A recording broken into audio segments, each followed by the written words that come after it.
कहते हैं कि किसी भी वस्तु या इंसान की कीमत उसके होने से नहीं, उसके उपलब्धता या फिर वो क्या बन सकता है इसके आधार पे किया जाता है। आइए इन पंक्तियों को एक छोटी सी कहानी के माध्यम से जानते हैं। हेलो फ्रेंड्स, मेरा नाम है अमित और आपके लिए पेश है एक छोटी सी मोटिवेशनल स्टोरी। ये कहानी है रेहान की। रेहान जिसने अभी अभी हाई स्कूल में अपना दाखिला लिया था और हाई स्कूल के पहला दिन के अंत में उसके पिताजी ने उसे जिंदगी की ये अनमोल सीख दी थी। कहानी कुछ ऐसा है कि आज रेहान के हाई स्कूल का पहला दिन था। वो अपने स्कूल जाता है और वहाँ कुछ दोस्तों से उसकी मित्रता होती है। स्कूल के अंत में जब वो घर लौट के आता है तब पिताजी उनसे पूछते हैं कि बेटा तुम्हारा आज का दिन कैसा गया। रेहान ने कहा, पिताजी आज का दिन बहुत ही कमाल का था। मुझे बहुत सारे नए नए दोस्त मिले और वो लोग काफ़ी अच्छे थे। मैंने आज का दिन काफ़ी एंजॉय किया और मुझे ये स्कूल काफ़ी अच्छा लगा। रेहान के पिता कीमती रत्नों और पत्थरों के जानकार थे और उतनी ही जानकारी और समझ उन्हें इंसानों को परखने की भी थी। उस दिन रेहान के पिता ने रेहान से ये पूछा कि बेटा तुम्हें ये कैसा महसूस हुआ कि तुम्हें जितने दोस्त मिले या फिर जितनों से तुमने दोस्ती बनाई वो सारे के सारे अच्छे हैं। रेहान ने जवाब दिया, पिताजी हर कोई मुझसे अच्छे से पेश आया और मुझे उनसे दोस्ती करके अच्छा महसूस हुआ। रेहान के पिताजी बहुत खुश हुए, लेकिन उन्होंने रेहान को एक सबक भी दिया। रेहान के पिताजी ने कहा, बेटा दोस्ती करना अच्छी बात है, लेकिन तुम किनसे दोस्ती कर रहे हो इस बात का ध्यान रखना बहुत जरूरी है। हर हंस के बोलने वाला व्यक्ति अच्छा व्यक्ति होता ये जरूरी नहीं, और तुम जैसे संगत में रहोगे तुम्हारी कीमत या फिर तुम्हारा मोल भी वैसा ही बनता चला जाए। रेहान को पिताजी की ये बातें कुछ पल्ले नहीं पड़ी। रेहान ने कहा, पिताजी मुझे कुछ समझ में नहीं आया। तब रेहान के पिताजी ने रेहान को एक पत्थर दिया और कहा कि बेटा कल इसे मार्केट में बेचने की कोशिश करना, लेकिन इसे बेचना मत। जब भी कोई तुमसे इसकी कीमत पूछे अपने मुंह से कुछ भी मत बताना, केवल 2 उंगलियां दिखा देना। तुम्हें धीरे धीरे ये बात समझ में आ जाएगी। रेहान अपने पिताजी की बात मान के अगले दिन मार्केट में उस पत्थर को लेकर गया और वहां पर उसे बेचने की कोशिश करने लगा। मार्केट में एक औरत रेहान के उस पत्थर को देखकर उससे वो खरीदना चाही। उस औरत ने रेहान से उस पत्थर की कीमत पूछी। रेहान ने अपने मुंह से कुछ नहीं कहा और उसने केवल 2 उंगलियां दिखाई। उस औरत ने सोचा कि इसकी कीमत 200 रुपये है और उसने रेहान को 200 रुपये निकाल कर देने की पेशकश की। रेहान ने इनकार कर दिया और वो घर वापस लौट कर आ गई। आकर अपने पिताजी से बताया कि पिताजी एक औरत मिली थी, उसने मुझे इस पत्थर के बदले 200 रुपये देने की पेशकश की थी। फिर रेहान के पिताजी ने कहा, एक काम करना, कल तुम इसे म्यूजियम लेके चला जाओ और वहाँ के मैनेजर को दिखाना। रेहान अपने पिताजी की बात मानकर अगले दिन उस पत्थर को लेकर म्यूजियम चला गया और वहाँ के मैनेजर से मिलकर उसे वो पत्थर दिखा। मैनेजर की आंखों में चमक आ गई। मैनेजर ने कहा, ये पत्थर तुम्हें कहाँ मिला? मैं इस पत्थर को खरीदना चाहता हूँ, क्या तुम मुझे इसे बेचोगे? इसकी कीमत क्या है?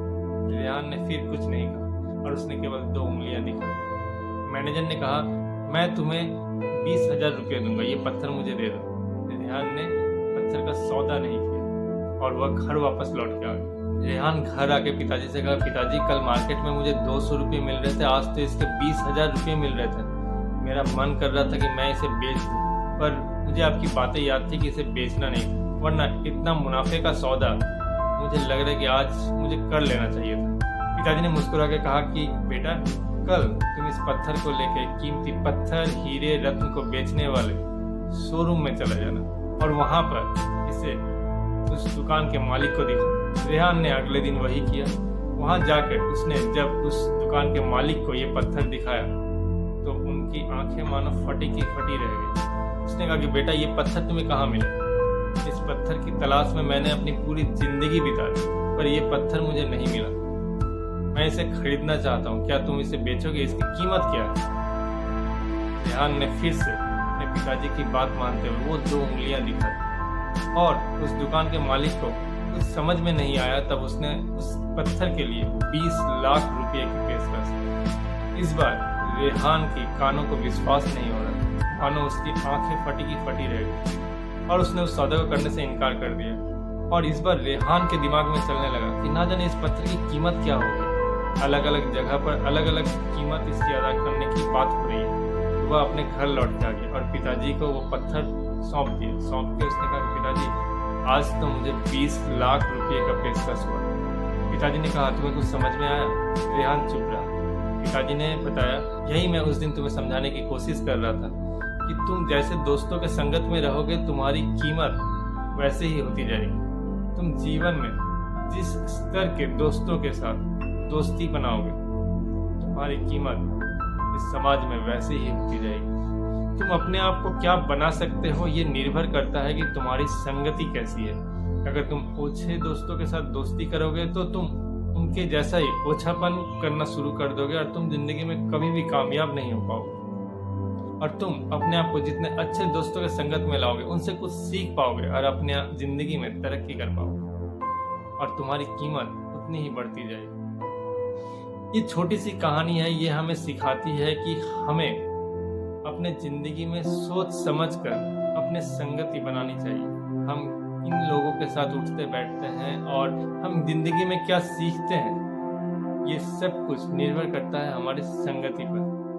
अगर हम बुरे संगत में चले जाएं तो हम धीरे धीरे बुरे लोगों को ही अपना दोस्त बनाना शुरू कर देंगे और अगर हम अच्छे संगत में जाएं तो उनके सर्कल के हिसाब से हम धीरे धीरे और अच्छे लोगों से हम मिलते चले जाएंगे और जितने अच्छे लोगों से मिलते चले जाएंगे उतनी ज़्यादा अच्छी बातें हम सीखते चले जाएंगे और हमारी ज़िंदगी में उतना ही ज़्यादा निखार आता चला जाएगा और हमारी कीमत बढ़ती चली जाएगी। अगर आपको ये कहानी अच्छी लगी तो इस कहानी को एक लाइक कीजिए और इस कहानी को ऐसे किसी के साथ शेयर कीजिए जिसे इसकी ज़रूरत हो। अगर आप पहली बार मेरे चैनल पर आए हैं तो इस चैनल को सब्सक्राइब कीजिए और नोटिफिकेशन वाला बेल को प्रेस करना मत भूलिएगा।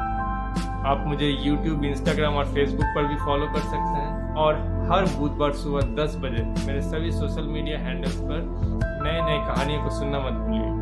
मैं फिर मिलूंगा किसी नए एपिसोड में नए मोटिवेशनल कहानियों के साथ। तब तक के लिए जियो, मुस्कुराओ, हंसो हंसाओ, क्योंकि जीना इसी का नाम है।